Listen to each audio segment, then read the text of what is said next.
રાજકોટ મહાનગરપાલિકામાં ભૂતકાળની અંદર ભારતીય જનતા પાર્ટીનું શાસન હતું અને સ્થાનિક સ્વરાજની ચૂંટણી પૂર્ણ થયા રાજકોટની જનતાએ પાછા સત્તા સ્થાને ભારતીય જનતા પાર્ટીને લોકોએ બેસાડેલા છે.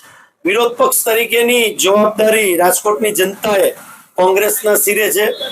ત્યારે ભૂતકાળની અંદર પણ અમે ભારતીય જનતા પાર્ટીના ભ્રષ્ટાચારી શાસન સામે લોકોનો અવાજ મજબૂત રીતે મૂકતા હતા.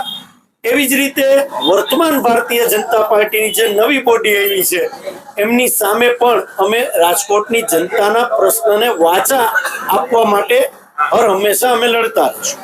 આપે જે મને પ્રશ્ન કર્યો કે ભારતીય જનતા પાર્ટીની 5 વર્ષ પહેલાની મેયર, સ્ટેન્ડિંગ કમિટી અને સમગ્ર બોડી ભારતીય જનતા પાર્ટીની રાજકોટ મહાનગરપાલિકા એ લોકોના હાથ નીચે જ આ કામ મંજૂર કરવામાં આવ્યા છે.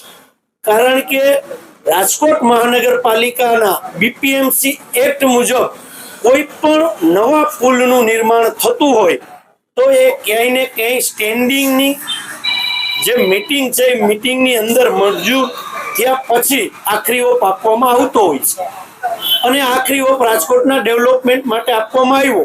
પણ દુઃખ સાથે કહેવું પડે છે કે એ જે આખું કામ થયું છે અને ભૂતકાળના મેયરે શું કર્યું ચોથી જાગીર અને રાજકોટની જનતા પણ જાણે છે. ક્યાંક ને ક્યાંક આ બાબતની અંદર ભ્રષ્ટાચાર થયો છે. ભૂતકાળની અંદર પણ અમે આ વાત કરેલી છે અને વર્તમાનમાં પણ અમે આ વાત કરીએ છીએ. વાત રહી અત્યારે નોટિસ આપવાની અને કામને ફરીથી ચકાસણી કરવાની, હાલના મેયરે જે ચકાસણી કરી અને એમાં ક્ષતિઓ આવી એ બાબતે તાત્કાલિક એમને જે નોટિસો આપી અને કામને ક્યાંક ફરીથી ચકાસણી કરવા માટેની અને કઈ રીતના કોન્ટ્રાક્ટરોએ કામ કર્યું છે એમને ચકાસણી કરવાની વાત છે. પણ હું સ્પષ્ટ વિરોધ પક્ષ તરીકે એવું માનું છું કે તબેલાની અંદર ઘોડા છૂટી ગયા પછી તારા મારવાનું કામ હાલની રાજકોટ મહાનગરપાલિકાના સત્તાધીશો કરી રહ્યા છે. કારણ કે ભૂતકાળની અંદર જે અત્યારના કોર્પોરેટરો ચૂંટાઈને ભારતીય જનતા પાર્ટીના ક્યાંક સત્તા સ્થાને બેઠા છે અને ક્યાંક કોર્પોરેટર તરીકે છે.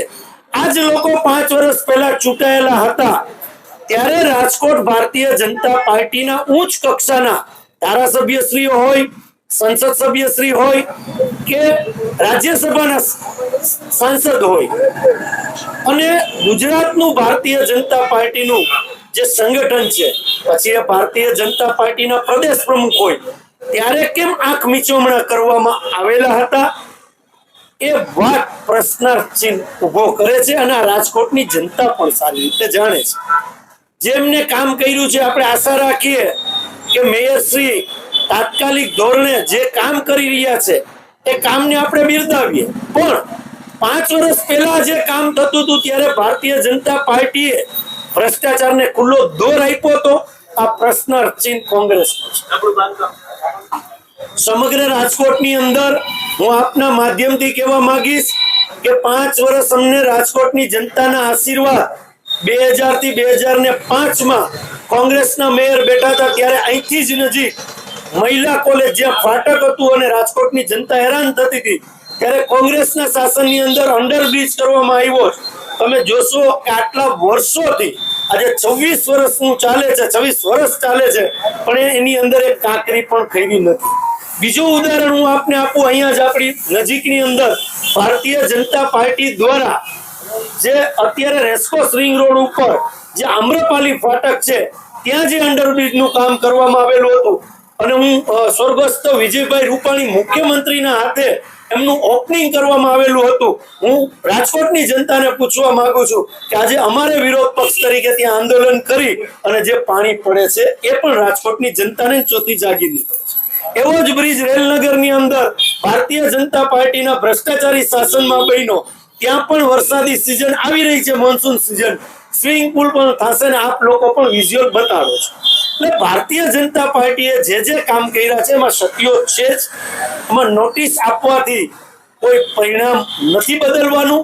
દાખલો બેસાડવો પડે અને દાખલો માત્ર અધિકારીઓ ઉપર નહીં, ભારતીય જનતા પાર્ટીના સત્તાધીશોએ જે કાળા હાથ એમાં કર્યા છે એમાં જો દાખલો બેસાડો તો રાજકોટ શહેરની જનતા અને વિરોધ પક્ષ તરીકે અમે માનશું કે હકીકતની અંદર હવે કંઈક નવીનીકરણ થવા જઈ રહ્યું છે. ક્રાંતિભાઈ, એક સીધો આપણે કહી શકીએ કે ભાજપમાં જ અત્યારે ઘર ફૂટે ઘર જાય જેવી